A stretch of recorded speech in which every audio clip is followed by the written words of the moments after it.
Reale është modernizimi i ushtrisë që i ka bërë dhe është e vërtet që armët i thot po i ka marrë armë, ka marrë një sistem raketor nga Hungaria, është i vitit 1960, po i modernizoi, është prodhim rus i vitit 1960, hungarezët e kanë modernizuar dhe tashmë ja kanë shitur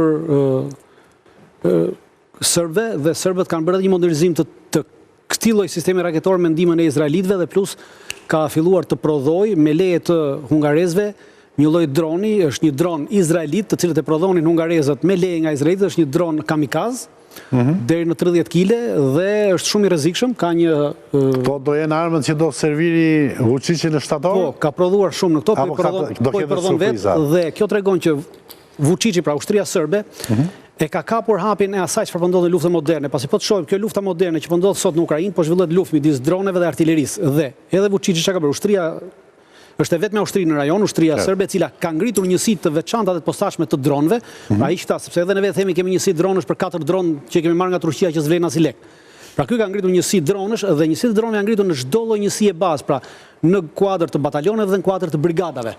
Dron kamikaz dhe dron vëzhgues të tipit FPV, që ushtrit tona nuk e kanë dhe asnjë ushtri tjetër e NATO-s në këtë rajon për momentin nuk e ka këtë lloj strukture që ai ka dhënë. Pra ka ngritur strukturën të marrë direkt nga eksperjenca e luftës që po ndodh në Ukrainë.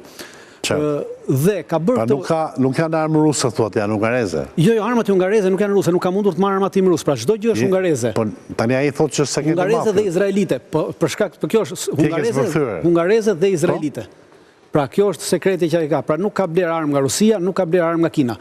Po aktualisht po i prodhon vetë, po i rrit kapacitetet. Pra në një aspekt të kësaj të rritjes kapaciteteve mund të tërëmbesh, por në aspektin që thotë zonja Bozheku që sulmi real ndaj veriut Kosovës, pse përjashtoi këtë dhe pse përjashtoi të sulmi real ndaj, për arsye se nuk mund ta sulmoj Kosovën para 4 ditësh, Putini bëri një deklaratë shumë interesante. Pra ishte me disa gazetarë dhe u tha që deklaratë cilën askush nuk u mor në këtë territorin son. Ai tha që edhe Donbasi, edhe Lugansku janë në të njëjtën pozitë si punë e Kosovës. Pra ashtu siç u njoh Kosova tha nga gjykata ndërkombëtare dhe u shkëput pa nevojën e miratimit të shtetit të Serbisë, e njëjta gjë ndodhi edhe me Loba. Pra aktualisht Rusia e njofti shkëputjen e Kosovës dhe kjo nuk do të thotë që i jep mundësi atij tjetër të sulmojë dhe ta përkrajë në këtë sulm. Prandaj mbetet se këtu flasim për një element territorial. Dakor, po ai ka një pretendim shumë të territorial të ngushtë, nuk e ka të gjë.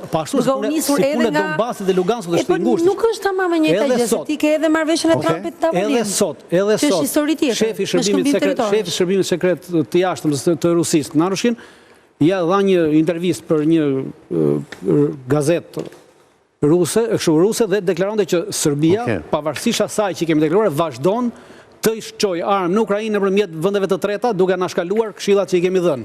Pra nuk është në një pozitë që do të marrë që Rusia çon armë në Ukrainë? Serbia çon armë në Ukrainë. Serbia në Ukrainë, po. Përkundër asaj çfarë i kemi kërkuar, tha, deklaroj sot. Pra nuk është në pozitën e saj Serbia që shefi i shërbimit sekret të jashtëm të Rusisë, Narushkin.